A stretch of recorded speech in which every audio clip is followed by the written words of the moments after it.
2024 সালে 2021-এর রেকর্ডকে ভেঙে ভাঙড় থেকে অন্তত লক্ষাধিক ভোটের লিড যাবে। আমি আশা করছি প্রায় লক্ষাধিক ভোট আমরা এখান থেকে পাবো।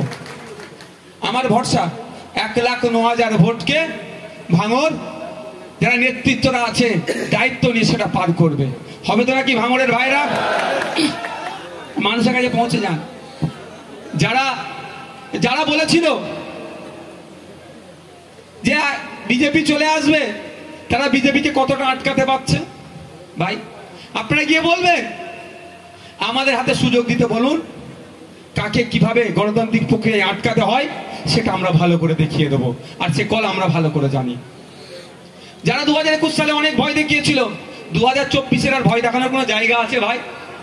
বরঞ্চ আমরা বুথে বুথে চলে যাব, গিয়ে এই বিজেপির বিরুদ্ধে ক্যাম্পেনিং করব। বাস্তব বলছি তো, একজন বিজেপি দাঁড়িয়েছে এখানে, কি নাম ওনার জানেন? কি গাঙ্গুলি মহাশয়। আর দেখতেই পাওয়া যায় না, শুনলাম না উনি নাকি দিল্লিতে বেশি থাকেন, বাংলা ভাষা হইতে বেশি ভুলেই গিয়েছে, হিন্দি আর ইংলিশ উনি জানেন, বাংলায় থাকে না। তাকে ভোটটা দিয়ে লাভটা কি হবে? বিগত দিনে মিমি চক্রবর্তী মহাশয়কে ভোট দিয়েছিলাম, যাদবপুরবাসীর জন্য কটা কথা বলেছে, কটা ডিবেটে অংশগ্রহণ করেছে, কি করেছে তার ডেটাটা 5 বছর শেষ হয়েছে তাকে দিতে বলবেন। আর বন্ধু যারা আমার এখানে পঞ্চায়েতের নেতৃত্বরা, বুথের নেতৃত্বরা, ব্লকের নেতৃত্বরা আছে, আপনারা জোর গলায় বলবেন যে পারলে বিধানসভার টিভিটা চালাতে বলুন, বা স্পিকার স্যারের মাধ্যমে প্রসিডিংটা আমার যেগুলো পারফর্ম করেছি বিধানসভার মধ্যে সেটা জনমানুষে দিয়ে দিক। আমাদের 2.5 বছরের বিধায়ক ভাঙড়বাসীর জন্য কথাটা বলেছে।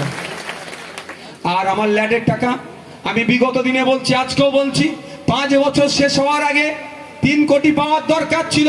আপনাদের মূল্যবান ভোট নিয়ে বিধানসভার মধ্যে মমতা ব্যানার্জিকে এমন প্রশ্ন করেছি, এমন কথা বলেছি।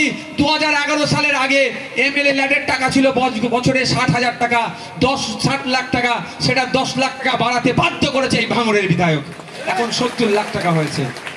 সেই যেটা 3 লাখ, 3 কোটি সামথিং লাখ টাকা হচ্ছে, যে টাকা হচ্ছে আমি কি বলেছি আপনাদের বিগত দিনে ভাঙড়ের যারা বন্ধু আছেন এবং যারা অন্যান্য বিধানসভা নেতৃত্বরা এসেছেন তাদেরকেও শুনিয়ে রাখি, আমি বলেছি আমার ল্যাডের টাকা সরকার পক্ষ খরচ না করতে দিলেও আমি তো খরচ করব। যদি খরচ না করতে পারি, যে টাকা বাকি থাকবে আমার গাঁটের টাকা, আমার বাড়ি থেকে টাকা নিয়ে এসে ভাঙড়ের মানুষের জন্য উন্নয়ন করে দেবো।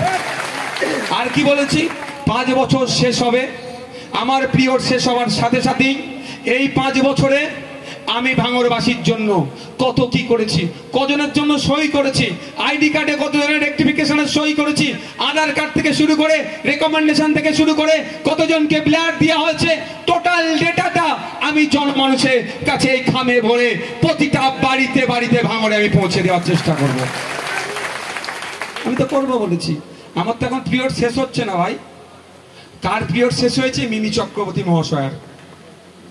তাকে বলুন 5 বছরে কি পারফর্ম করেছেন, দেখবেন নীল। 2021-এর আগে ভাঙড়ের সহ রাজ্যের মানুষকে কি বলেছিল?